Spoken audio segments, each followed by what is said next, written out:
नमस्ते बच्चों, आपका कक्षा में स्वागत है।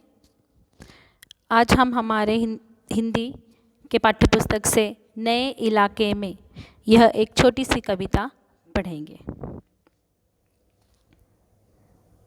इस कविता से आपको सीख मिलेगी। पाठ्यपुस्तक के अतिरिक्त नई रचनाओं के बारे में जानने को आप उत्सुक हो, उन्हें पढ़ सकते हो। अपने आसपास के लोगों के सच्चे सहायक हो या सच्चे साथियों की आवश्यकता को आप कह पाते हो। जीवन संघर्ष में है, इससे घबराना थकना नहीं चाहिए। इस भाव के संबंधित अन्य कविताओं को एकत्रित करके कक्षा में आप एक कवि सम्मेलन भी आयोजित कर सकते हो और पाठ में एक लेखक के विचारों की पहचान कर पाठ का औपचारिक सारांश आप बता सकते हो। तो इस कविता में हमें एक बात बताइए कि जो हम कोई किसी का नहीं होता या जो एक जीव है वो हमेशा के लिए सदा के लिए वहीं पर नहीं रहता है। उसको कहीं ना कहीं वहाँ वो इलाका छोड़कर यानी वो स्थायी रूप छोड़कर कहीं ना कहीं और जगह जाना ही होता है। तो इस प्रकार से ये नए इलाके में इस कविता के ज़रिए वो हमें क्या कहना चाहते हैं हम वो पढ़ेंगे। जैसे इस कविता के कवि हैं अरुण कमल। अरुण कमल का जन्म बिहार के रोहतास जिले में नरसिंहगंज में 15 फरवरी 1954 को ये इन दिनों पटना विश्वविद्यालय में प्राध्यापक हैं।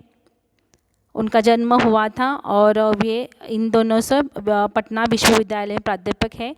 इन्हें अपनी कविताओं के लिए साहित्य अकादमी पुरस्कार सहित अन्य कई पुरस्कार से भी वो सम्मानित किया गया है उन्होंने कविता लेखन के अलावा कई पुस्तकों और रचनाओं का अनुवाद भी किया है।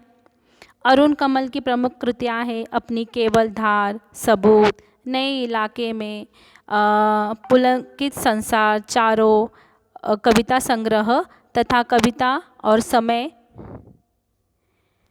आलोचनात्मक कृति। इनके अलावा अरुण कमल ने मायाकोव्स्की की आत्मकथा पर और जंगल बुक का हिंदी में और हिंदी के युवा कवियों की कविताओं का अंग्रेजी में अनुवाद किया है, जो वॉइसेस नाम से प्रकाशित हुई है। अरुण कमल की कविताओं में नए बिंब, बोलचाल की भाषा, खड़ी बोली के अनेक लय छंदों का समावेश किया है। इनकी कविताएं जितनी आप बीती है उतनी ही जग बीती भी है। इनकी कविताओं में जीवन के विविध क्षेत्रों का चित्रण भी हुआ है। इस विविधता के कारण इनकी भाषा में विविधता के दर्शन भी नज़र आते हैं। ये बड़ी कुशल और सहजता से जीवन प्रसंगों को कविता में रूपांतरित कर देते हैं। इनकी कविताओं में वर्तमान शोषणमूलक व्यवस्था के खिलाफ आक्रोश, नफरत और उससे उलटकर एक नई मानवीय व्यवस्था का निर्माण करने की आकुलता सर्वत्र दिखाई देती है। ऐसी दुनिया में उनका प्रवेश हुआ है। तो इस प्रकार से ये कवि परिचय है। अब हम कविता देखेंगे।